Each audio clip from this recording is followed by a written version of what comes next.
السلام علیکم ورحمۃ اللہ وبرکاتہ۔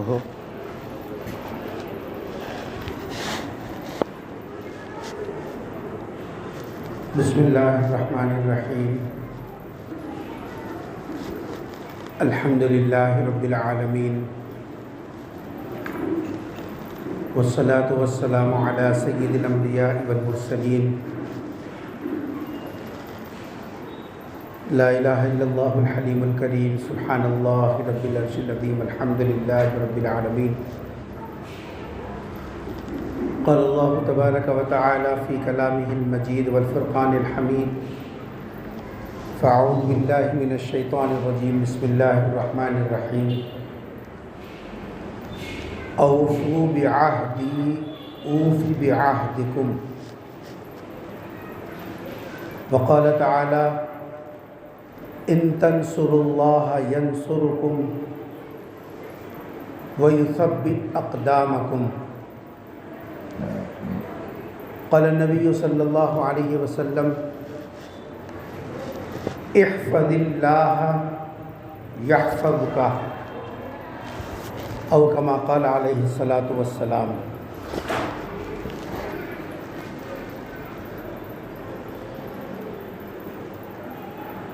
معزز حاضرین،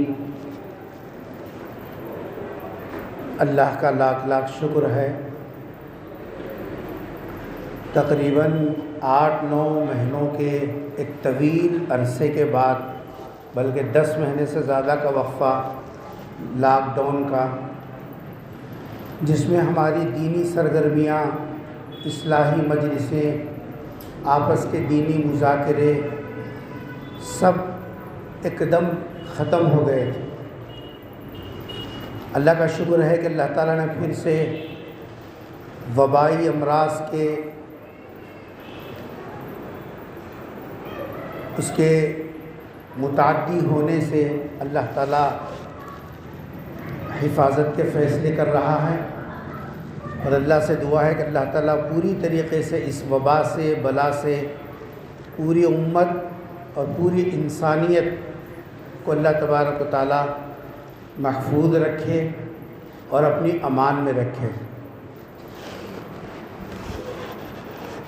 لاک ڈاؤن کے بعد جو ہماری زندگی کا پرانا طرز تھا، اس میں بہت ساری تبدیلیاں بھی آئیں، اور آگے کیا مراحل پیش آنے والے ہیں، کیسے حالات ہوں گے، اس میں ہمارا دینی کردار کیا ہوگا، یہ وقت کی اہم ضرورت ہے جس پر ہم سب کو سر جوڑ کر بیٹھنے کی ضرورت ہے۔ میں پہلے تو معافی چاہتا ہوں، کل میری طبیعت اچانک خراب ہو گئی، اور اس کے باوجود ہمت کیا یہاں آنے کی۔ صبح 4:30-5 بجے ہم سفر میں نکلے، اور یہ وقت لگا یہاں تک پہنچتے پہنچتے، اس لیے تاخیر سے آنے کی معافی، اور امید ہے کہ آپ حضرات اس وقت میں 1 پون گھنٹہ اگر اطمینان سے دین کی بات کو سنیں گے تو انشاءاللہ ہم دو کے لیے بھی فائدہ ہوگا۔ قرآن کریم کی جو آیت میں نے تلاوت کی، اس کے اندر اللہ تبارک و تعالیٰ نے براہ راست ہم سے ایک چیز کا مطالبہ کیا، ایک ذمہ داری ہمارے کاندھوں پر ڈالی،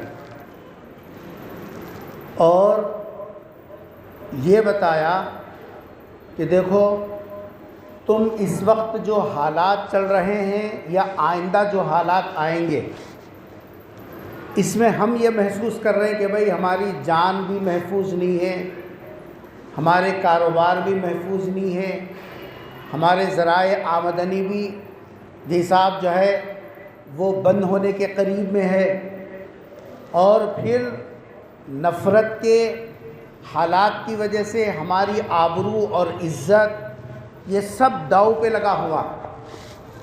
اس وقت کلمہ پڑھنے والا پیغمبر صلی اللہ علیہ وسلم کا امتی ہر اعتبار سے پریشان نظر آ رہا، حالانکہ ہمارا عقیدہ ہے کہ ہم جس خدا پر ایمان رکھتے ہیں وہ خدا سچا ہے، برحق ہے۔ کوئی ہم تصوراتی خدا کو نہیں مانتے۔ ہمارا ایمان ایک زندہ خدا کے اوپر ہے، جس کے بارے میں ہمارا عقیدہ ہے کل من علیہا فان ویبقى وجہ ربک، ساری دنیا فنا ہو جائے گی، باقی رہنے والی ذات اللہ کی ہے۔ جی لا ینام، اللہ سوتا نہیں، بلکہ قرآن میں فرمایا گیا اللہ کو لا تأخذہ سنۃ، اللہ کو اونگ بھی نہیں آتی، ولا نوم، سونا تو دور کی بات ہے، ایک سیکنڈ کے لیے بھی اللہ تبارک و تعالیٰ کے اوپر اونگ اور نیند طاری نہیں ہو سکتی۔ یہ اللہ کی صفات ہے، اللہ زندہ ہے ہر اعتبار سے۔ جب اللہ زندہ ہے، اس زندہ خدا پر ہم ایمان رکھتے ہیں، اور اللہ نے ایمان والوں کی مدد کا وعدہ کیا ہے، لیکن ہم دیکھ رہے ہیں کہ بھئی ہماری جان بھی خطرے میں ہے، ہمارے کاروبار بھی خطرے میں ہے، ہماری عزت و آبرو بھی داؤ میں لگی ہوئی ہے، تو پھر آخر اللہ کا وعدہ صحیح ہے یا ہم جو آنکھوں سے دیکھ رہے ہیں یا جو ہم پر بیت رہی ہے یا جس مرحلے سے ہم گزر رہے ہیں وہ صحیح ہے یا وہ صحیح ہے؟ بحیثیت انسان ایسے خیالات اور ایسے وساوس ہمارے ذہنوں میں آتے ہیں۔ میں آپ کو بتا دوں، اللہ کی بات بھی صحیح ہے، ہم جو آنکھوں سے دیکھ رہے ہیں وہ بھی صحیح ہے۔ اللہ کی بات بھی صحیح ہے اور ہم جو آنکھوں سے دیکھ رہے ہیں وہ بھی صحیح ہے، لیکن ان دونوں میں جس چیز کا جوڑ ہونا چاہیے وہ نہ ہونے کی وجہ سے ہم کو یہ غالب نظر آ رہا ہے، اور اللہ کے وعدے کے بارے میں کبھی کبھی ہمارا ایمان ڈاواں ڈول ہوتا ہوا نظر آتا ہے۔ اللہ کا وعدہ کیا ہے؟ غور کیجئے، اللہ کا وعدہ ہے تمہاری جان، تمہارا مال، تمہاری عزت و آبرو۔ اللہ تبارک و تعالیٰ ایمان والے کی جان، مال، عزت، آبرو سب کچھ ایمان کے بدلے میں اللہ نے خرید لیا۔ ان اللہ اشترى من المؤمنین انفسهم واموالهم بان لهم الجنہ، جنت کے بدلے میں اللہ نے جان بھی ہماری خرید لی، اب وہ اللہ کی امان میں ہے، مال بھی ہمارا خرید لیا، وہ اللہ کے جو ہے اس کی ملکیت اللہ کی ہے، ہماری عزت، ہماری آبرو سب کچھ ہم نے دین کے واسطے وقف کر دیا۔ لیکن سوال یہ ہے کہ اللہ ہماری جان کی حفاظت کب کرے گا؟ ہمارے کاروبار محفوظ کب رہیں گے؟ ہماری عزت و آبرو داؤ پہ لگنے سے کب بچائیں گے؟ اس کے لیے ایک اصول طے کیا، وہ اصول ہم بھول گئے۔ سورہ بقرہ کی جو آیت میں نے پڑھی اس کے اندر اللہ تبارک و تعالیٰ نے اس اصول کو ذکر کیا۔ اصول کیا ہے؟ اے ایمان والو، اے قرآن پر ایمان رکھنے والو، اے نبی کا کلمہ پڑھنے والو، آخرت پر ایمان رکھنے والو، زندہ خدا کو ماننے والو، تمہاری جان، تمہارا مال، تمہاری آبرو اس وقت میں محفوظ رہے گی جبکہ تم نے کلمہ پڑھ کر مجھ سے جو وعدہ کیا اس وعدے کو پورا کرو، تو میرا وعدہ تمہاری جان کی، تمہاری مال کی، تمہاری عزت و آبرو کی حفاظت کا، جی صاحب میں وہ پورا کروں گا۔ پہلے تم یہ پورا کرو گے تو وہ پورا ہوتا ہوا نظر آئے گا۔ اگر تم یہ دیکھے کہ جی صاحب تمہاری جان، مال، عزت و آبرو خطرے میں ہے، تو سمجھنا کہ تم نے جو اللہ سے وعدہ کیا ہے وہ وعدے میں جھول آ گیا۔ اللہ کے وعدے کی سچائی میں فرق نہیں ہے، اللہ کا وعدہ تو سچا ہے۔ خود اللہ نے فرمایا وَمَنْ أَصْدَقُ مِنَ اللَّهِ قِيلًا، اللہ سے بڑھ کر سچ بولنے والا کون؟ اور اللہ کے تعلق سے خود اللہ نے فرمایا ان اللہ لا یخلف المیعاد، اللہ تعالیٰ وعدے کی خلاف ورزی کبھی نہیں کرتا، جو وعدہ کر دیا وہ اللہ نبھاتے ہیں۔ تو اللہ کا وعدہ ہے مسلمان کی جان، مال، عزت و آبرو کی حفاظت کریں گے یا اپنی امان میں رکھیں گے۔ لیکن کب؟ اس کے لیے شرط رکھ دی، اوفو بعہدی، تم میرے ہو، یہ جو تم نے کلمہ پڑھ کر اپنے آپ کو مجھ سے منسوب کیا، تو میرے وعدے کو تم پورا کرو، میں تمہارے ساتھ کیے ہوئے وعدے کو پورا کروں گا۔ اگر تم یہ دیکھو گے کہ تمہارے ساتھ کیے ہوئے وعدے پورے نہیں ہو رہے، سمجھ جانا تمہارے وعدے کی وفائی کے اندر کمزوری آ گئی۔ اس لیے قرآن کریم کی دوسری آیت میں اللہ تبارک و تعالیٰ نے اس کی وضاحت فرمائی۔ پریشانی یہ ہے کہ ہم لوگ قرآن کو شجرہ ممنوعہ بنا کر رکھا، بڑی مشکل سے آخری 3rd ڈگری اگر ہم بولیں تو شاید برا نہیں ہوگا، 3rd ڈگری میں ہم قرآن کو رکھیں تو صرف برکت کے لیے پڑھتے ہیں بس، نہ قرآن کو سمجھتے ہیں، نہ قرآن کے تعلق سے وہ ہمارے جذبات ہیں۔ آپ حرم کو جائیے، اللہ تعالیٰ سب کو حرم کا دیدار نصیب فرمائے۔ 1 منٹ بھی اگر جماعت کے لیے وقت باقی ہے، مسجد میں آنے والا آ کر غف شپ نہیں کرتا، کلام الہی کو کھولتا ہے، 1 آیت 2 آیت پڑھنے کا وقت بھی وہ 2 آیت پڑھ کے رکھ دیتا ہے۔ حرم نہیں، وہاں کی جس مسجد میں بھی آپ جاؤ، مسجد میں آنے والا مصلی جی صاحب یا تو قرآن پڑھے گا یا تو نماز میں لگا رہے گا۔ ہمارے مسجدوں میں دیکھو قرآن تھپیاں کی تھپیاں پڑی ہوئی ہیں، گھروں میں جزدانوں کے اندر سجائے ہوئے شیلفوں کے اندر رکھے ہوئے ہیں، کبھی قرآن کو کھولنے کی نوبت نہیں آتی، کیونکہ ہم یہ نہیں سمجھتے کہ اس کے اندر اللہ کا میسج ہے، ہم اپنے مسائل کے حل کے لیے اس کی طرف پہلے رجوع کریں گے، یہ ہمارا مزاج نہیں ہے۔ وہ تو ہم گتہ داری چھوڑ دیے مولویوں پر، مفتیوں پر، تم گتہ دار ہو، تم ہی پڑھ لو، تم ہی سمجھ لو، تم ہی عمل کر لو۔ اللہ تبارک و تعالیٰ نے ہماری جان مال عزت و آبرو کی حفاظت کے لیے جو اصول ذکر کیا کہ تم میرے ساتھ کیا ہوا وعدہ نبھاؤ، اللہ کے ساتھ ہم نے جو وعدہ کیا وہ کیا ہے؟ لا الہ الا اللہ محمد الرسول اللہ پڑھنے کا مطلب یہ کہ اے اللہ ہم تیرے تمام احکامات پر عمل کریں گے۔ کیا بھائی یہی وعدہ ہے یا کوئی دوسرا وعدہ ہے؟ اللہ کا جو بھی حکم آئے گا، چاہے عقائد کے معاملے میں، عبادات کے معاملے میں، معاملات سے متعلق، معاشرت سے متعلق، اللہ کی طرف سے نبیوں کے واسطے سے جو بھی حکم آئے گا ہم مانیں گے۔ یہ ماننے کا نام ہی بندگی ہے۔ اے اللہ ہم تیرے بندے ہیں کا مطلب یہ ہم تیرے تمام احکامات کو مانتے ہیں۔ ذرا غور کر کے دیکھیں، کیا ہم اللہ کے ساتھ کیے ہوئے اس وعدے کو نبھا رہے؟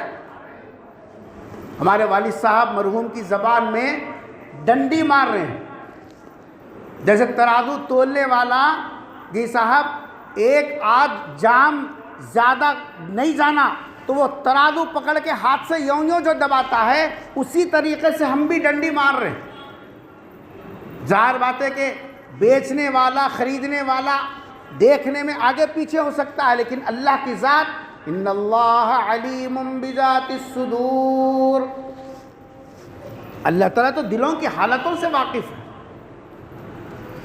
اور اس وقت عمومی طور پر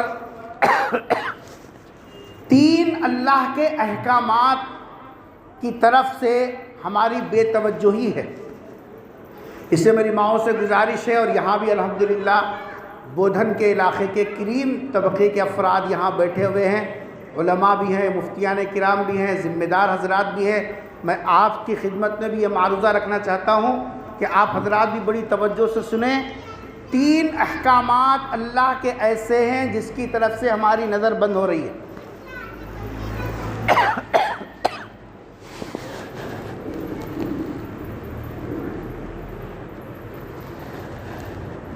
نمبر 1، اللہ کا حکم ہے، لیکن ہم نے اللہ کے اس حکم کی خلاف ورزی ہماری آنکھوں کے سامنے ہو رہی ہے، لیکن ہم اس کی طرف توجہ نہیں کر رہے۔ اللہ کا پہلا حکم کیا ہے؟ ان تنصروا اللہ ینصرکم، اے ایمان والو تمہاری ذمہ داری ہے کہ تم اللہ کے دین کی مدد کے لیے ہمیشہ تیار رہو،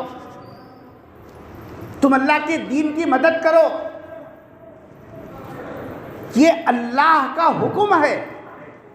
اللہ فرما رہے اگر تم دین کی مدد کے لیے تم کھڑے ہو جاؤ گے، اللہ تبارک و تعالی ہماری مدد کے لیے کھڑے ہو جائیں گے۔ اللہ کی مدد کے لینے کا پہلا راستہ وہ اللہ کے دین کی مدد ہے۔ اللہ کے دین کی مدد کیسے کریں گے؟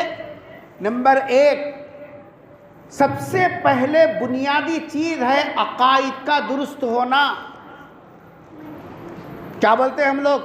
اللہ سے ہونے کا یقین پیدا ہو جائے، عقیدہ ہی تو ہے یہ۔ ہمارے عقیدے درست ہونا، ہمارے گھروں میں عقیدوں کی تعلیم ختم ہو گئی، کیونکہ عقیدہ بچہ سیکھتا ماں کی گود سے، ماں کی گود سے ملنے والا سب سے پہلا عقیدہ ملتا ہے ماں کی گود سے۔ اور ہماری ماؤں کے گود آج کل عقیدوں کی گفتگو سے، عقیدوں کی باتوں سے ہماری ماؤں کی گودیں خالی ہو گئی۔ نتیجہ یہ ہوا کہ ہماری گود سے نکلنے والی جو نسل ہے وہ نسل عقائد کے اعتبار سے اتنے بالکل یہ سب نابلد ہیں، بازار میں جو بھی بٹھا کر عقیدہ اندر گھسا رہا اس کے لیے تیار ہو رہے ہیں۔ شاید اس سے پہلے جب یہاں ہماری آمد ہوئی تھی، واپسی کے اندر ہی معلوم ہوا کہ شکیلیت کا فتنہ یا فیاضیت کا فتنہ جو عامل صاحب میموری کے اندر بھر کر یہ صاحب جو ہے خواتین کا گروپ بنا کر کام چلا رہے ہیں، اور خواتین ہمارے ان کے پیچھے اتنے دیوانے بن کر پھر رہے ہیں، پتہ ہی نہیں چل رہا ایمان کب نکل گیا ہمارے ہاتھوں سے، کیونکہ ہم نے عقائد کی تعلیم کو گھر کے اندر دینا یا پڑھنا یا سننا اس کو جی صاحب شجر ممنوعہ بنا دیا۔ ہمارے ہندوستان کے بہت بڑے ولی ہیں حضرت خواجہ نظام الدین اولیاء رحمۃ اللہ علیہ۔ ہندوستان کا کون ایسا باشندہ ہوگا جو ہندوستان میں پیدا ہوا، پلا بڑا اور اس کو حضرت نظام الدین اولیاء رحمۃ اللہ علیہ کا نام معلوم نہ ہوگا؟ خواجہ نظام الدین اولیاء رحمۃ اللہ علیہ کے بارے میں آتا ہے یہ یتیم ہو گئے، اور جب بچے یتیم ہوتے ہیں تو ان کی پرورش کی دوہری ذمہ داری ماں کے اوپر آ جاتی ہے۔ یتیمی کے دور میں سب سے بڑا مسئلہ روزی روٹی کا ہوتا ہے۔ حضرت خواجہ نظام الدین اولیاء رحمۃ اللہ علیہ خود فرماتے ہیں کہ میں گھر کے اندر جب فاقوں کی نوبت آتی تو میری والدہ مجھے بلا کر یہ کہتی کہ بیٹے آج ہم اللہ کے مہمان ہیں۔ کیا لفظ ہے دیکھیے، بیٹے آج ہم اللہ کے مہمان ہیں۔ جب مہمان ہیں تو ایسی صورت میں میزبان جیسا رہتا مہمان بھی ویسے ہی رہنا، اور میزبان ہمارا اللہ ہے، یعنی دعوت کرنے والا، اور اللہ کی صفت یہ ہے کہ اللہ تعالیٰ کھاتے نہیں۔ تو جب ہم اللہ کے مہمان بن گئے تو آج ہم لوگ کیا نہیں کرنا چاہیے؟ کھانا نہیں چاہیے۔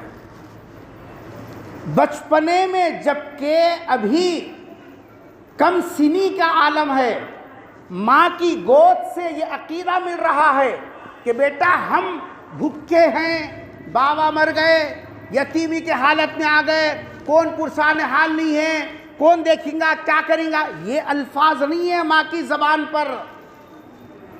ماں کی زبان سے یہ الفاظ نکل رہے ہیں کہ بیٹا آج ہم اللہ کے مہمان ہیں۔ توجہ ہماری بچوں کی اللہ کی طرف کیا کرتی تھی، اور یہ کہتی تھی کہ اللہ کھاتا نہیں، تو لہٰذا ہم بھی جب اللہ کے مہمان بن گئے تو آج ہم کھائیں گے نہیں۔ یہ نہیں بول رہے گھر میں فاقہ ہے، اللہ تیرا کلمہ پڑھے، تیرے نبی کو مانے، ہمارے گھر میں فاقے گئی کو ہم کیا کریں، تیرا کیا بگاڑی ملک کو؟ نہیں، شکوے نہ شوہر سے شکوہ ہے، نہ اللہ کی تقدیر سے شکوہ ہے، نہ نصیبے سے شکوہ ہے۔ آج ہمارے گھروں میں میرا پھٹا نصیبہ، میری پھٹی قسمت، میں آیوں ایسی جی صاحب 4 چندیاں 4 بکے میرے قسمت میں لگی، اور کیا لگی میرے کو؟ جب دیکھو شکوہ شکوہ شکوہ شکوہ۔ جب شکوے کی تسبیح گھر میں پڑھی جائے گی، آپ بولیے کوئی اللہ کے احسان کو، اس کی نعمت کو ماننے کے لیے تیار ہوگا؟ کیسا عقیدہ بچوں کے اندر دودھ کے ایک ایک گھونٹ کے ساتھ منتقل کر رہی ہیں اور یہ کریں کہ بیٹا آج ہم اللہ کے مہمان ہیں۔ حضرت فرماتے ہیں ہر مہینہ آخری تاریخوں میں تنگی پڑ جاتی تھی، اور ہر مہینے کی آخری تاریخوں میں چاند دیکھنے سے پہلے بچہ چاند دیکھنے کی چکر میں رہتا اور گھر میں فاقے رہتے۔ ماں کہتی کہ بیٹا آج ہم اللہ کے مہمان ہیں۔ ایک مہینہ ایسا ہوا کہ گھر میں آخری تاریخوں میں فاقے نہیں آئے، اللہ نے فراوانی کر دی، تھوڑا سا آخری تاریخوں میں کھانے پینے کا سامان مل گیا۔ بچے پوچھنے لگے، خود حضرت نظام الدین اولیاء رحمۃ اللہ علیہ فرماتے ہیں مجھے اس دن اتنا سکون رہتا تھا طبیعت میں، کبھی بھوک کا تقاضا نہیں ہوتا، کبھی کبھی زیادہ تقاضا ہو جاتا تو ماں کی خدمت میں آ کر بیٹھ جاتا، امی جان چہرے سے پڑھ لیتی کہ میرا بچہ بھوک کی وجہ سے بےتاب ہے، تو کہتی کہ بیٹا آج ہم کس کے مہمان ہیں بتاؤ؟ اللہ کے مہمان ہیں، اور اللہ تعالیٰ کھاتے نہیں، اور ہم کو بھی اللہ کا ساتھ دینا چاہیے، نہیں کھانا چاہیے۔ جب یہ جملے سنتا تو میری طبیعت میں سکون آ جاتا، اور اس کی وجہ سے بچے کبھی کبھی جب گھر میں فراوانی ہوتی تو کہتے ہیں کہ نظام الدین اولیاء رحمۃ اللہ علیہ ماں کی خدمت میں آ کر پوچھتے امی جان ہم اللہ کے مہمان کب بننے والے ہیں؟ کیونکہ اب تو کھانا مل رہا، ایک دن 2 دن سے برابر کھا رہے ہیں۔ بچہ یہ نہیں پوچھ رہا کہ امی جان بھوکے کب رہنے کا ہے، نہیں، بچہ یہ پوچھ رہا ہے کہ امی جان ہم اللہ کے مہمان کب بننے والے ہیں۔ ان کو کھانے میں مزہ نہیں آ رہا تھا، ان کو فاقوں میں مزہ آ رہا تھا۔ یہ عقیدہ ماں کی گود سے ملا۔ نظام الدین اولیاء رحمۃ اللہ علیہ سارے ہندوستان کے ولیوں میں ان کا مقام اتنا اونچا ہے کہ جس سب ولی ان کی ولیوں کے سردار بنے۔ ہمارے بچوں کو، خود ہماری عورتوں کو نہیں معلوم اللہ کے بارے میں کیا عقیدے رکھنا، نبی کے بارے میں ہماری کیا سوچ ہونا چاہیے، آخرت کے بارے میں ہم لوگوں کو کیا عقیدے ہونے چاہیے، بچوں کے سامنے کس کا مذاکرہ کرانا، آپس میں بیٹھ کر کیسی گفتگو کرنا، نبی کے بارے میں، اللہ کے بارے میں، آخرت کے بارے میں، مرنے کے بعد کی زندگی کے بارے میں، یہ باتیں ہمارے گھروں سے تقریباً دفن ہو گئی، ختم نہیں، دفن ہو گئی۔ اگر آپ برا نہ مانے تو کڑوا جملہ میں یہاں استعمال کروں، اس وقت ہمارے گھر قبرستان زیادہ ہیں، آباد کم ہیں۔ اماں کا فون ہے، اماں فون میں مصروف، بابا کا فون ہے، بابا اپنے فون میں مصروف، بڑے ہیں، بڑے اپنے فون میں مصروف، گھر میں پورے ہیں، سناٹا چھایا ہوا ہے۔ اور سناٹا کہاں رہتا؟ کیا حضرت کہاں رہتا؟ قبرستان میں رہتا، اور کہیں نہیں رہتا۔ بچے ماں باپ رہتے ہوئے لاوارث زندگی گزار رہے ہیں۔ اور آگے بڑھ کر یہ کہوں کہ وہ فون اب ہمارے بستروں کے اندر بھی آ گیا، شوہر رکھتے ہوئے بیوی بیوہ کی زندگی گزار رہی، بیوی رکھتے ہوئے بھی شوہر جی صاحب جو ہے وہ زندگی گزار رہا جو بیوی مرنے کے بعد زندگی گزارتا۔ فارسی میں اس کو بڑا موٹا لفظ بولتے ہیں، اگرچہ کہ وہ چونکہ اب گالی بھی استعمال ہونے لگا اس لیے وہ لفظ نہیں بول رہا ہوں میں یہاں، ورنہ بولیں گے مل صاحب گالیاں دے گئی۔ کیوں؟ بیوی اپنا فون لے کے ادھر منڈی کر کے ادھر ہے، شوہر اپنا فون لے کے ادھر ہے۔ اب آپ بولیے میاں بیوی بستر کے اوپر بھی اگر فون میں مصروف رہے، آپ کی زندگی کا سکون، آپ کے آپس میں ایک دوسرے کے خیالات کا شیئر کرنا، غم اور خوشی ایک دوسرے سے بانٹنے کا جو وقت ہے، آپ بتائیے کب ہے؟ کئی کی زندگی گزار رہی ہے۔ باہر دیکھے تو جی صاحب پہنا پٹارم ہے، لونا لوٹارم ہے، باہر دیکھے تو ایک بڑی بلڈنگ، ایک بڑے بڑے بوڈا، ایک بڑے بڑے کارا، ایک جی صاحب جو ہے گاڑی ایک سے ایک ہے، اندر کیا ہے؟ ذہنی سکون ختم ہو گیا، قبرستان سے بدتر گھر ہے۔ کتان کے ساڑیاں پہنے تو کیا فائدہ، جی صاحب جو ہے 7 پیس کے ہارا ڈال لیے تو کیا فائدہ، گھروں کے اندر جی صاحب ادھر سے جی صاحب گلیریاں بنا کر اس کے اندر گلاب کے پھولا رکھنے سے کیا فائدہ، جب انسان کے اپنے آپس کے جی صاحب جو مسائل ہی گھر کے اندر نہیں ہے، پھر وہ سب کس کام کے؟ اور اس کا جو ہے وبال کیا ہو رہا؟ اگلی ہماری گود کی نسلیں ہمارے گھر کا نوالا کھا کے بچے گمراہ ہو رہے ہیں۔ کتنے فتنے اس وقت میں، خصوصیت کے ساتھ فیاضیت کے فتنے کی وجہ سے کتنے بچے ایمان سے نکل گئے۔ سرکار دو عالم صلی اللہ علیہ وسلم نے فرمایا قیامت کے قریب ایک ایسا وقت آئے گا، آدمی بستر سے اٹھے گا ایمان کی حالت میں، شام کو گھر کو آتے آتے وہ فتنے میں مبتلا ہو جائے گا، ایمان اس سے نکل جائے گا۔ کیوں؟ عقیدے بگڑے، ایمان چلا۔ دیکھو عقائد کا معاملہ ایسا ہے، سب عقیدے ماننا پڑتا، ایک عقیدہ بھی اگر آدمی چھوڑے گا ایمان سے نکل جائے گا، اور ایمان سے نکلنے کے لیے 100 عقیدوں کا انکار کرنے کی ضرورت نہیں ہے، ایک عقیدے کا انکار کرو ایمان سے نکل گیا۔ لیکن ایمان میں باقی رہنے کے لیے 100 ہے تو 100 کے 100 عقیدے ماننا پڑے گا۔ آپ بتلائیے گھروں میں کہاں اس کی تعلیم ہے؟ ہمارے موٹی موٹی اردو کے اندر جو کتابیں ہیں، نمبر 1 تعلیم الاسلام کے 4 حصے، مفتی کفایت اللہ صاحب کے، اردو میں ہر زبان میں، ہندی میں ہے، انگلش میں ہے، اردو میں ہے، گجراتی میں، جس زبان کے آپ واقف ہیں اس زبان کے اندر وہ 4 حصے آپ کو مل جائیں گے۔ 30-32 روپے کی، 50 روپے کی کتاب ہے، بس ختم۔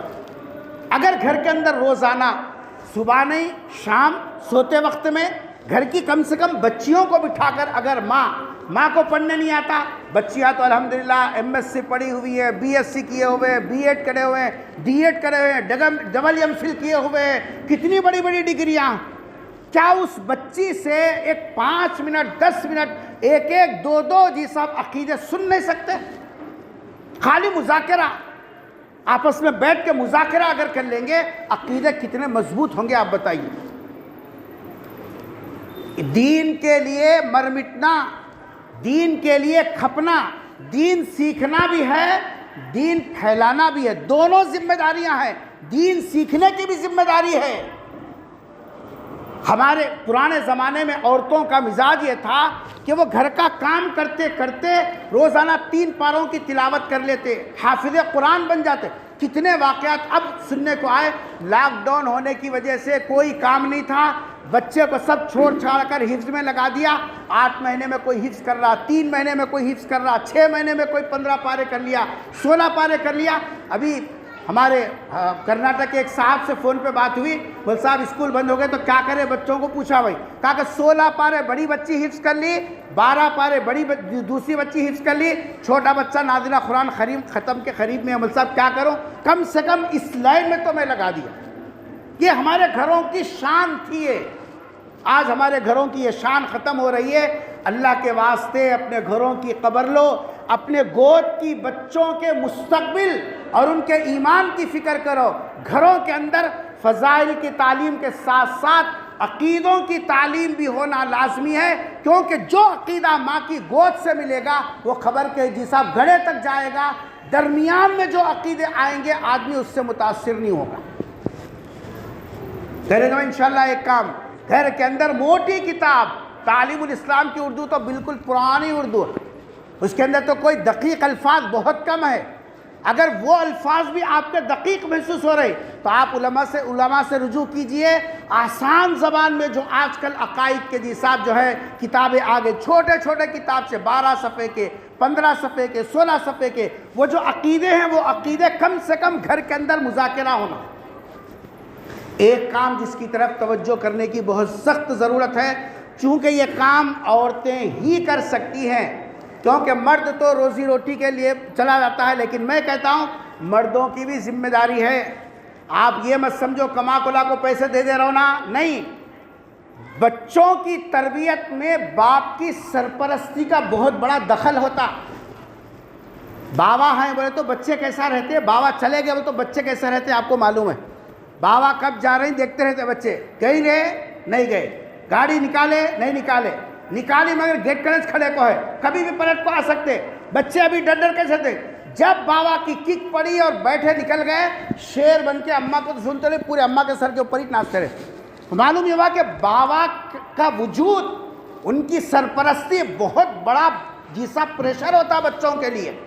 نہیں بھی آپ کو سے کونے میں کمرے میں بھی بیٹھ کر رہنے دے، وہ ابا ہے۔ جب ابا ہے کا تصور آ گیا تو بچے زیادہ ہوشیاری نہیں کرتے، لمٹ میں کام کرتے رہتے۔ تو اس لیے گھر کے اندر تعلیم میں باوا گھر کا مرد سرپرست آدمی بھی شریک رہے.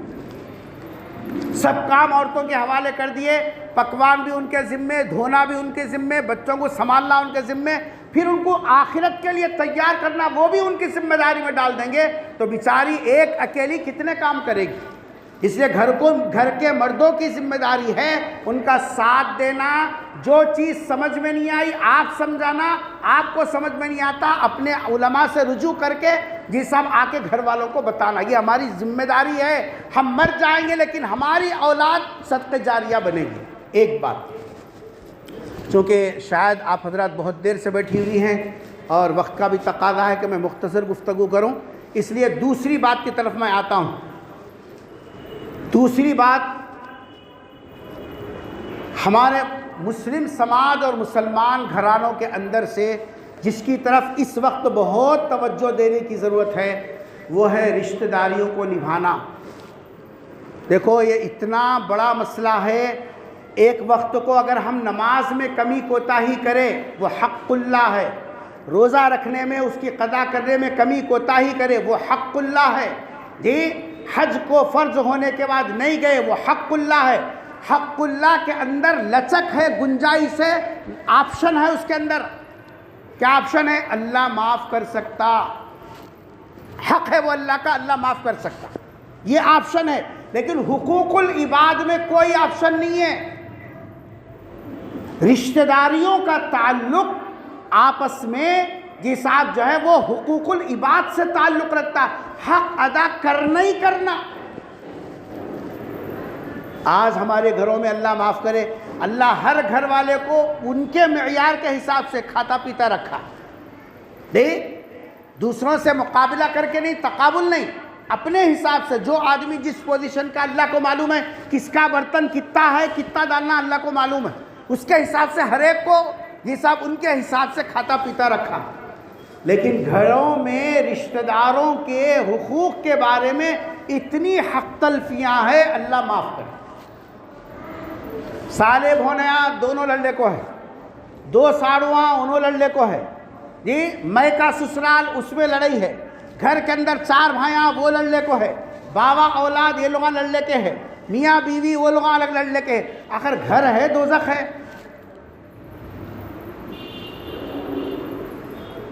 اسلام کا گھریلو نظام، تمدنی جو نظام بولتے ہیں، ذرا وہ اٹھا کے دیکھیں اس کے اندر کیا لکھا ہے، کیسا رشتہ داریوں کو نبھانا.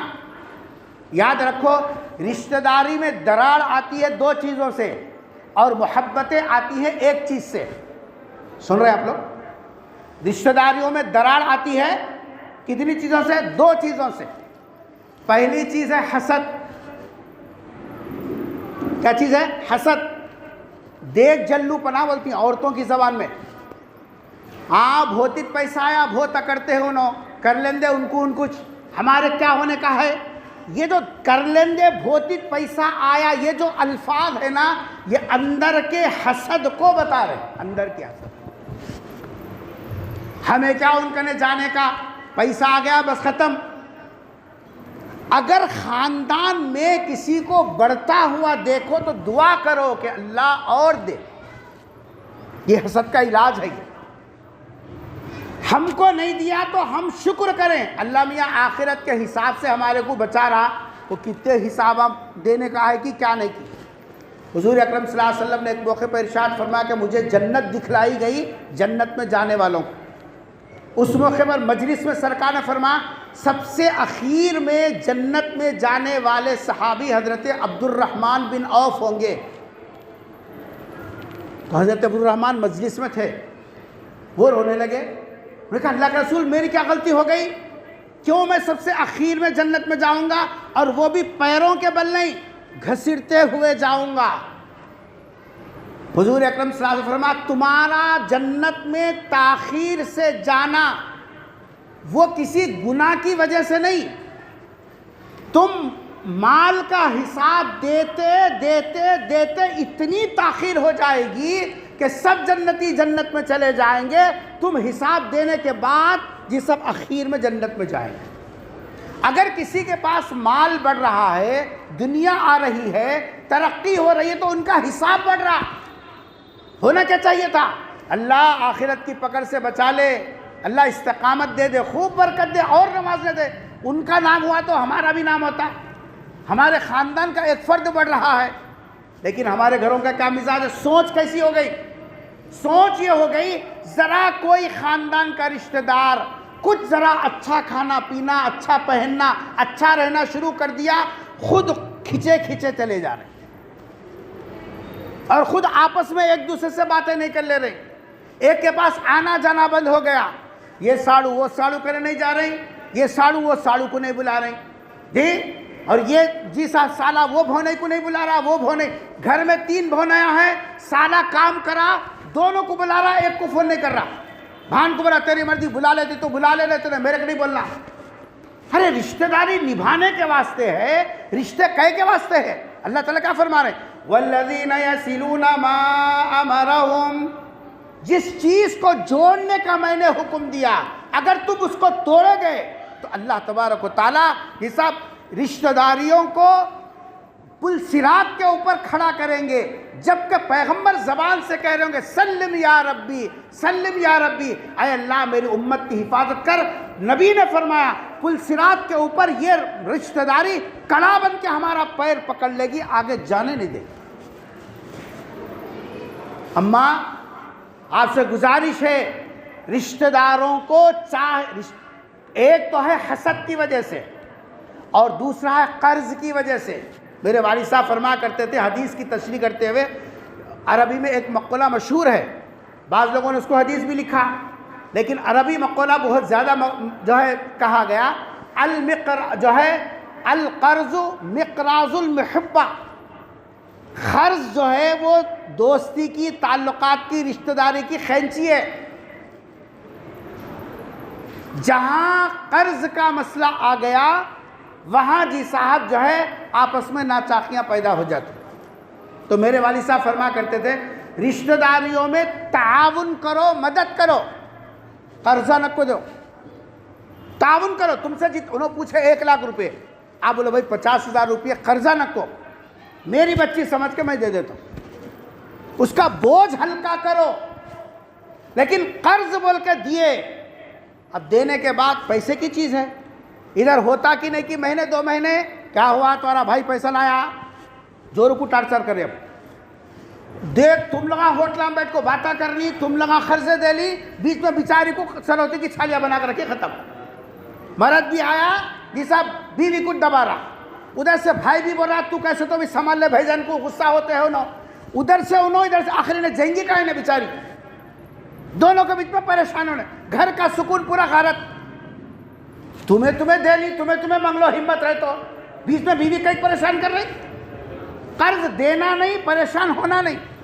میرے والد صاحب فرما کرتے تھے قرض خینچی ہے بیٹا، خینچی، دینا نہیں دے کو برے ہونا اچھا، دے کو پریشان نہیں ہونا، دیے مدد کے طور پر دو، آپ کو جتنی سکت ہے، جتنی چادر ہے اتنی مدد کرو، مگر قرضے کی چکر میں گئے تو جی صاحب ہمیشہ رشتہ داریوں میں دراڑیں آتی ہیں قرض کی بنیاد پر، یا تو حسد کی بنیاد پر یا تو قرض کی بنیاد پر۔ یہ 2 چیزیں ایسی ہیں جس کی وجہ سے آج کل رشتوں میں انبن ہے۔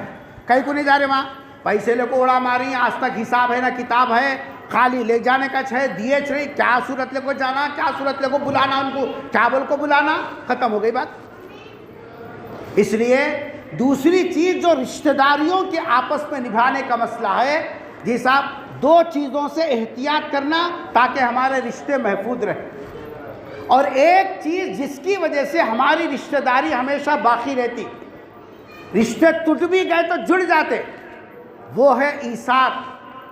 ایثار کا مطلب اپنا حق دبا کے ان کا حق پہلے دے دینا۔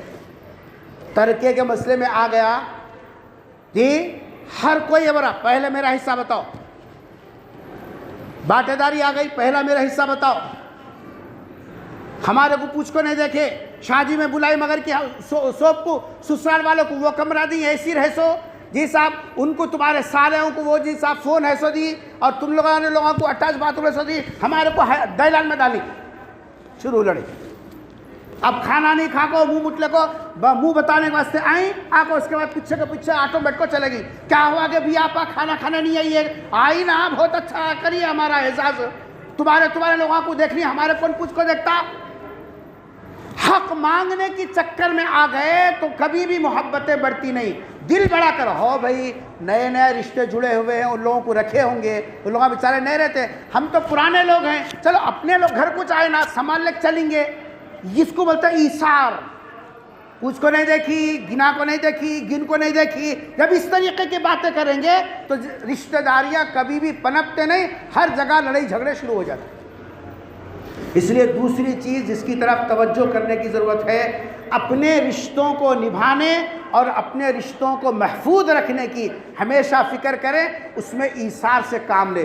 حضور اکرم صلی اللہ علیہ وسلم تو رشتے اپنی بیوی کے سہیلیوں تک کا خیال کیا. سرکار کے پاس ہدیے میں گوشت آتا. حضرت خدیجہ رضی اللہ تعالیٰ کا انتقال کب ہوا؟ ہجرت سے پہلے ہوا جی. لیکن اس کے باوجود بھی مدینے میں جو آپ کی سہیلیاں ہوتی جی، معلوم ہوتا کہ یہ حضرت خدیجہ کی سہیلی ہے، رشتہ دار ہے.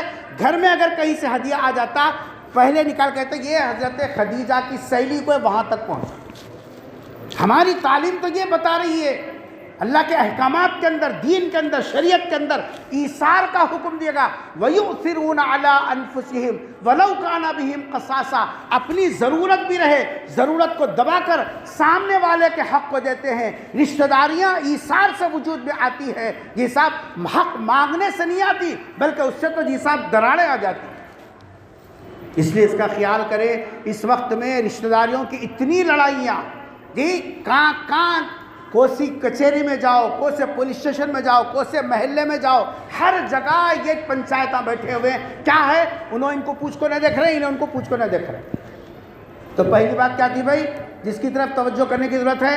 گھروں میں بچوں کے سامنے عقائد کا مذاکرہ ہونا جی، مسائل کی باتیں، ان کے موٹے موٹے مسائل ان کے سامنے آنا جی. غسل کے مسائل ہیں، وضو کے مسائل ہیں، بڑوں کے ادب کے مسائل ہیں، تہذیب و تمدن کے مسائل ہیں. یہ چھوٹی کتاب حضرت مولانا غیاث احمد رشادی دامت برکاتہم کتاب ہے چراغ دینیات، 25 روپے کی کتاب ہے. آپ وہ کتاب اٹھا کے دیکھیے کتنے تہذیب کی باتیں اس کے اندر دوسرے حصے میں لکھ دی گئی. گھر میں کیسا رہنا، ایک چھوٹی سی مثال میں آپ کو دیتا ہوں. گھروں میں رہنے کا سلیقہ بھی ہم اپنے بچوں کو نہیں بتائیں. اماں کے سامنے، جوان بہنوں کے سامنے یہ مرد بچے، بالغ بچے یہ صاحب جو ہے چڈیوں پہ اتنے گھٹنوں تک ہافا پینٹا پہن کے پھر رہی. نہ اماں کی زبان چلتی، نہ بابا بولتا. آخر گھر میں غیرت کیسا رہیں گی آپ بولیے؟ حیا چیز نام کی کیا، کس کو بولتے ہیں حیا؟ حیا کا مطلب باہر نکلتے کو ڈبل پلو ڈال لینا، اس کا نام حیا ہے؟ حیا کس چیز کا نام ہے؟ باپ کی زبان میں نہیں کھل رہی، ماں بھی نہیں بول رہی. یہ بچے کس طریقے سے بے حیا ہو کے نکل رہے ہیں. آخر ان کا علاج کیا ہے؟ آخر شریعت کیا بول رہی ہے؟ شریعت نے تو یہاں تک تہذیب کی باتوں میں ہمارے بڑوں نے لکھا، گھر میں رہو تو پیجامے کے اوپر، بنین کے اوپر نہیں رہنا. تہذیب ہے یہ، تہذیب، اسلامی تہذیب. ہاں لنگی بنین پر رہ سکتے، لیکن اگر پیجامہ ہم استعمال کر رہے ہیں، مرد لوگوں کے لیے خاص طور پہ بتایا، اگر ہم پیجامہ پہنے ہیں تو بنین پہ نہیں رہنا، بلکہ جی صاحب جو یہ تہذیب کے خلاف امر ہے. بتا آپ بولو گھروں کے اندر کیا حال ہے؟ ارے حیا کہاں سے آتی ہے؟ کبھی ہم نے سیکھا؟ یہ مسائل، تہذیب کی باتیں بچوں کے سامنے اگر یہ عمر میں آئیں گی تو ان کا ذہن بنے گا کہ بھائی کیسا تہذیب سے رہنا چاہیے. بڑے آئے تو گھر میں کیسا رہنا، مہمان کا استقبال کیسا کرنا، آتے ہی گھر میں مہمان آئے تو پانی پیش کرنا، کہاں بٹھانا ہے یہ بٹھانا. یہ کب سیکھیں گے آخر؟ دو باتیں ہو گئیں. پہلی بات عقائد کی تعلیم، اور دوسری بات رشتوں کو نبھاؤ. نہیں جا رہے تو جاؤ، بہانہ نکالو. بیمار ہو گئے جا کے پوچھو، دواخانے میں جا کے خیر خیریت پوچھو. یہ صاحب بیماری میں جتنی تم یہ صاحب جو ہے ان کا خیال کریں گے اتنی محبت اندر بڑھتی. خوشی میں جانے سے کم، لیکن بیماریوں میں، پریشانیوں میں یہ صاحب مدد کریں گے، ان کے خیر کچھ کہا جاتا. دو بات، ابا کی طبیعت کیسی ہے؟ سنتے خراب ہوا تھا. امی کی طبیعت کیسی ہے؟ خراب ہوا. خالی اتنا پوچھ لو نا، دعا کر رہے. ہم بھی آ نہیں سکتے، دور ہے، لیکن ہماری دعائیں آپ کے ساتھ. یہ دو بول میں کیا نقصان؟ دو کام. تیسرا اور آخری کام، ہمارے اسلامی تہذیب کی حفاظت اور بلکہ یوں کہنا چاہے دین کی حفاظت اس کے اوپر ٹکی ہوئی. دین کی حفاظت، ہمارا دین بھی بچا ہوا ہے تو اسی کے اوپر، ہماری تہذیب بچی ہوئی ہے تو اسی کے اوپر، ہمارا کلچر بچا ہوا ہے تو اسی کے اوپر، اور وہ ہے نکاح میں اجلت کرنا. اللہ معاف کرے، آج کل کے جو حالات ہیں وہ حالات ہم سے زیادہ سوشل میڈیا سے آپ قریب ہیں. کیسے حالات ہیں. ابھی میں یہاں سفر پہ آ رہا تھا، اب میں کیا بولوں آپ لوگوں کو، فون آیا، اس میں کہہ رہے کہ مل صاحب فلاں صاحب کو بلا کر آپ بات کیجئے. کیونکہ وہ جو ہے طالبہ دینی تعلیم سے جڑی ہوئی ہے. کل خالہ ہونے کی حیثیت سے میں اس کا فون چیک کری، ایسا مسئلہ سامنے آیا، میرے پیروں سے نیچے تو زمین نکل گئی، لیکن میں خالہ ہونے کی حیثیت سے نہیں بول سکتی. میں آپ کو ذمہ داری دیتی ہوں کہ آپ اللہ کے واسطے کل ان کے والد کو بلا کر ان سے کہیے کہ جی صاحب یہ حالات ہیں، آپ اپنی بچی کی حفاظت کیجیے.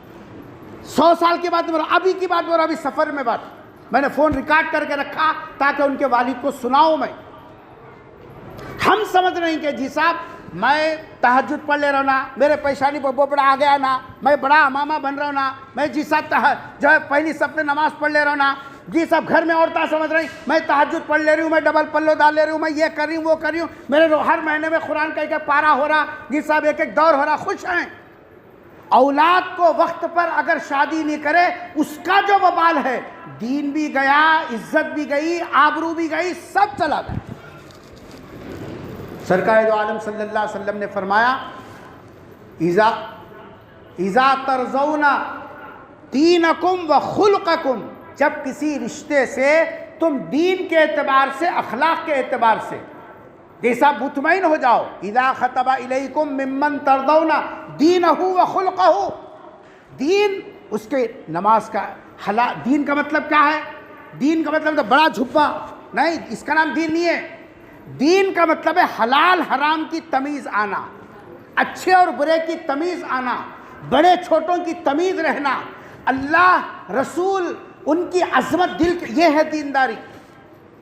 یہ دین سے تم مطمئن ہو جاؤ، اس کے اخلاق سے مطمئن ہو جاؤ. ممن ترضون دینہ و خلقہ فزوجوا الا تفعلوا تکن فتنۃ فی الارض وفساد عریض. نبی نے فرمایا اگر تم یہ دو چیزوں کے علاوہ بھی اگر خواہ مخواہ کے تاخیر کر رہے ہو تو پھر ایسے حالات پیش آئیں گے، پورا سماج اس کی لپیٹ میں آ جائے گا، پورا سماج. اس لیے میں جہاں جتنے مرد ہیں وہ بھی جتنی مائیں ہیں ان سے گزارش کر رہا ہوں. یہ مسئلہ صاحب بچے کھول کے نہیں بول سکتے، منہ سے نہیں بول سکتے بابا میری شادی کرو، بولا نلہ مت دیتے ختم. کوئی سے خاندان کا ہے، کیسے باتیں کر رہا، تہذیب نہیں ہے، تمدن نہیں ہے، لچر خاندان میں پیدا ہوا کیا، ایسا بولتا کیا بابا کو بولتا. میرے والد مرحوم فرمایا کرتے تھے میاں بھوک کے وقت میں لہسن مرچی بھی دیے تو مزے کی رہتی، بھوک پڑنے کے بعد اگر شاہ گوشت کی بریانی بھی لانا تو کام کی نہیں رہتی. وہ موٹے موٹے الفاظ میں مسائل کو سمجھاتے تھے. جس عمر میں ان کے تقاضے ہیں ان عمر میں شادی میں تاخیر نہیں کرنا. جی صاحب اب ہم لوگ ایسا سوچ رہے حضرت حسین جیسا خاندان رہا تو کریں گے، حضرت حسین جیسا، حضرت یوسف جیسا جمال رہا تو کریں گے، ویسی خوبصورت. جی 100 بچیوں کو ریجیکٹ کرتے چلے جا رہے. ارے کیا طریقہ ہے؟ اللہ کے کارخانے میں کسی نہ کسی کے اندر کوئی نہ کوئی تو خوبی ہے. ایک صاحب پیغمبر کی خدمت میں آئے، آ کر عرض کیا اللہ کے رسول بڑی منہ پھٹی ہے، جب دیکھو بک بک کرتے رہتی ہے، بس ہو گیا، میں تو طلاق دینا چاہ رہا ہوں. سرکار نے فرمایا برداشت کر لے. تھا اللہ کے رسول نہیں ہوتا میرے سے. نبی نے فرمایا برداشت کر. اب نبی 2 مرتبہ بولنے کے بعد کیا کریں گے؟ ٹھیک ہے بول کے گھر میں چلے گئے. 1 مہینے کے بعد پھر آئے، پھر اللہ کے رسول بس اور فل ہو گیا، آپ تو ہو ہی نہیں سکتا، آپ 1 منٹ میرے سب دیکھو بھیجا کھا جاتی. نبی نے فرمایا برداشت کر لے. کہا کہ اللہ کا رسول نہیں ہوتا. فرمایا برداشت کر. اس موقع پر انہوں نے کہا ٹھیک ہے اللہ کے رسول کا مشورہ ہے، برداشت کر لے. تو چلے گئے. اور 1 مہینہ گزرا، پھر آئے. اللہ کے رسول تم جاؤ، بولے میں برداشت کروں. اب تو برداشت نہیں ہو رہا میرے سے، بس ختم، اب تو طلاق دینا ہے. نبی نے فرمایا برداشت کر لے. کہا کہ نہیں برداشت کر لے، طلاق دے. طلاق دے کا لفظ جب نبی نے ارشاد فرمایا، کیا جملہ کہا بھائی انہوں نے.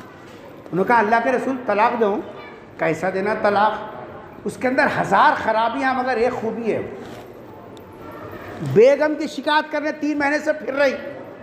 جب نبی نے فرمایا چھوڑ دے طلاق دے دے بولتے ہی ان کی خوبی یاد آ گئی. اللہ کے رسول کیسا چھوڑنا؟ 10 خرابیاں مگر ایک خوبی اچھی ہے. نبی نے فرمایا وہ کیا ہے؟ اتنی وفاداری ہے اگر میں یہاں بٹھا کے 50 سال بھی نہیں آنا اور بیٹھ کو رہتی اڑتی نہیں جگہ سے. نبی نے فرمایا جب اتنی اچھی وفادار ہے ذرا منہ تیز چلتا ہوں گا برداشت کر لینا جا. کیا فرمایا نبی نے؟ ہر عورت کے اندر کوئی نہ کوئی تو خوبی ہے. ارے وہ کالی ہوں گی لیکن گھر والی ہے. ایک صاحب میرے سے بولے مول صاحب رشتہ لگانا ہے, کہیں بھی رشتے نہیں جم رہی. میں نے ان سے پوچھا دستری بچی ہونا یا دفتری بچی ہونا؟ تو ہنستے رہے خالی. میں بولا دفتری رہے تو تیرے کو دفتر کے چکر لگاتے رہتی, دستری رہے تو گھر کی بن کے رہتی, گھر کی خدمت کرتی. پہلے طے کر لے دفتری ہونا کہ دستری ہونا. ہم بولتے دودھ دینے والی بھینس بھی ہونا بول صاحب, پیسے کما کو لانے والے بھی ہونا, مرد شام میں آتے پیرا بھی دبانا. کیسے دباتی رہے؟ عقل ہے تیرے کو؟ دن بھر وہاں کام کر کو آ کو یہاں کیسے دبائیں گی انہیں؟ پیسے بھی لانا انہیں, نوکری بھی کرنا, عادت پہ جیسا پاکٹ جھٹک لینا, پھر پیرا بھی دبانا. کیسے دبائیں گے؟ انسان ہے وہ بھی, تو اس کو گھر کے واسطے مختص کر, گھر کے اندر بچوں کی تربیت کرتی. لیکن یہ سب کب ہے؟ نکاح وقت پہ کرے تو 25 سال ہو گئے بچوں کی شادیاں نہیں. نعمت صاحب ڈبل ایم فل کر رہی, ایک پرچہ باقی ہے, نکل رہی سے نہیں, ابھی یہ سال نکلتی, 2 مرتبہ دی فیل ہو گئی اور 1 مرتبہ نکلنے دے. ارے عقل سے پیدل, اگر انہیں M Phil double M Phil کر رہی, اتنے 2 پیپر, 1 پیپر بچ کو ہے, 2 مرتبہ دینے کے بعد نہیں نکلی, اب اور 1 مرتبہ پورے کچھ نکل گئے, کیا کرتا ہے نا جی؟ جب تیری عزت, انہیں ڈبل ایم فل پاس بھی کر لی, پاس کر کو نکل گئے ہاتھ سے, جب کیا کرتا؟ کل دیکھو حیدرآباد کے سوشل میڈیا پہ کلچ, ایک مسلمان بچی غیر سے شادی کری. ہم لوگ سوشل میڈیا پہ بہت جلدی ڈالتے, دیکھو دیکھو دیکھو, یہ نوبت کیوں آئی وہ غور کر. گھر میں کھانا نہیں ملا تو ہوٹل میں کھاتے نہیں کھاتے, یہاں سے حساب نہیں ہوا تو دوسری جگہ دوسرے راستے سے حساب کر لیتے. وہ تو ان کی عمر ہے. وہ ہم اپنی انا کے واسطے, میرا بڑا داماد کار لایا, دوسرا داماد بھی کار والا چھونا, اب یہ تلاش کر لیتا پھر پورے ملک کے اندر ملے خود کرنا, مگر آدھی بڈی ہو جاتی جب کرنا شادی. بچوں کا مسئلہ بھی ایسے ہی, بچوں کا مسئلہ بھی ایسے ہی. کچھ ہو گیا تو اب بولے مول صاحب سر کو ہاتھ لگا لے کو بیٹھے, کیا ہوا حاجی صاحب کو, تو کیا کرنا بچے ہاتھ سے. اب ہاتھ کو سر کو ہاتھ لگا کے فائدہ کیا؟ جب کرنا تھا جب جیسا فکر کرنا تھا. اور اس لیے میری مائیں بہت زیادہ اس سلسلے میں فکر مند ہونا. بچی بڑی ہو گئی, شادی کے لائق ہو گئی, 18 سال 19 سال ہو گئے, جیسے جیسے عمر بڑھ رہی ہے, گھر گھر ہستی کے فنون ان کو سکھانا, جی ان کو بتاتے رہنا, دیکھ آگے یہ کام آتا, آگے ضرورت پڑتی, یہ کرتی, شوہروں کے ساتھ ایسا رہنا, کھٹے میٹھے چلتے رہتے ہیں, یہ کام کا سیکھ, یہ کام سیکھ. تم سکھا دیں گے ان کی شادی کی عمر تک تو فوراً شادی کر دیے تو گھر میں جا کر نپ جاتی. اب یہ 20 سال 22 سال ہو گئے, جو ہے چمٹائٹ نہیں پکڑی ابھی, توائٹ نہیں دیکھی میری بیٹی, 25 سال ہو گئی, کیا کرنا, ابھی 2 سال کے بعد کریں گے کہ تو توا نہیں پکڑتی, ڈائریکٹ بس پکڑتی, ختم. توا کہیں پکڑیں گے انہیں. اس لیے بزرگوں اور دوستو, ہمارا جو مسلم سماج ہے اس کے اندر نکاح کو وقت پر کرنے کی ترغیب دی گئی. حضور نے حضرت علی سے فرمایا, حضرت علی نے امت کے سامنے فرمایا کہ 3 کاموں میں جلدی کرو, اس میں سے ایک نکاح, بے نکاحی جب اس کا جوڑے کا مل جائے تاخیر نہیں کرنا, زیادہ چیزیں کھودنا کریدنا نہیں, جس سے کام چل سکتا ہے. 2 چیزوں کو دیکھو, ایک دینداری, حلال حرام کی تمیز ہو یہ سب, اور اس کے اخلاق اچھے ہوں. ہاں اس کے لیے آپ تلاش کرنے میں کوئی مذائقہ نہیں. دینداری نہیں مل رہی آپ کے حساب سے اور تلاش کرو, اللہ کا خوف کہاں ہے, حساب آخرت کی فکر کا آپ تلاش کرو, اس میں کوئی مذائقہ نہیں ہے. لیکن دیکھو دین مل گیا, اخلاق مل گیا, دوسری چیزیں ثانوی حیثیت کی, اس کو دیکھ کر کریں گے انشاءاللہ. گھروں کے اندر, خاندان کے اندر بھی پاکیزگی آئے گی. ہماری عزت, ہماری آبرو آج غیروں کے بستروں تک چلی گئی, ہم کو احساس تک نہیں ہو رہا ہے. اب لے دے کے تھوڑی بہت دینداری ابھی بھی پرانے لوگوں کے, ہمارے باپ دادا محنت کرے بلکہ ہمارے پاس ہے, اگر ہم محنت نہیں کریں تو ہمارے بچوں میں کہاں سے دینداری رہتی. ہمارے پاس جو بھی ہے یہ کس کا ہی ہے, بڑے لوگ ہمارے محنت کرے بول کے آج ہم دینداری بول لے رہے اپنے آپ کو. اگر ہمارے بڑے محنت نہیں کرتے تو ہمارے پاس کیا ہوتا تھا؟ کچھ نہیں ہوتا تھا. اگر ہم محنت نہیں تو ہمارے بچوں کے پاس کچھ نہیں ہوگا. اگر ان کو جی صاحب جو ہے دیندار رکھنا ہے تو آج ہم کو فکر کرنا کریں گے. بھائی ایک 3 کام کیا ہے؟ ایک تو اللہ کے دین کی مدد کے لیے دین سیکھو، دین سکھاؤ، گھروں کے اندر تعلیم کا نظام بناؤ. اور دوسرے رشتوں کو نبھاؤ، چاہے دل پر پتھر رکھ کر ہی صحیح، جن سے بات نہیں ہے ان سے جا کے ملو، سلام کرو. دل زیادہ دیر ٹھہرنا نہیں بولا، 1 منٹ 2 منٹ ٹھہر کے آؤ، یہ سمجھ کے آؤ اللہ کا حکم میں پورا کر رہی ہوں، چاہے انہوں اچھا مانے دے برا نہ ماننے دے، اندر بلانے دے نہ کو بلانے دے. رشتہ دار 1 مرتبہ 2 مرتبہ نہیں بلاتے، کتنے مرتبہ نہیں بلاتا جی اندر، اتنے بھی بے خیرت نہیں ہے، ایمان زندہ ہے. اب نہیں تو تھوڑا غصہ ہوں گا، ذرا غصہ کم ہونے کے بعد اندر بلاتے انہوں. کیسے نہیں بلاتے؟ تو ایک کام تعلیم کا، دوسرا کام جی صاحب جو ہے رشتہ داریوں کو آپس میں میل جول پیدا کرنے کا، اور تیسرا کام نکاح میں تاخیر نہیں کرنا، وقت پر جی صاحب نکاح کو کریں گے انشاءاللہ. یہ اللہ سے ہم نے وعدہ کیا ہے، اللہ کے احکامات کو پورا کریں گے. اگر ہم اس کو پورا کریں گے اللہ تعالی ہماری جان کی بھی حفاظت کریں گے، ہمارے مال کی بھی حفاظت کریں گے، ہماری عزت آبرو کی بھی حفاظت کریں گے، کیونکہ اللہ کا وعدہ ہے اوفو بعہدی اوفی بعہدکم. اللہ تعالی ہم سب کو دین کی باتیں سننے، سمجھنے، عمل کرنے کی توفیق نصیب فرمائے.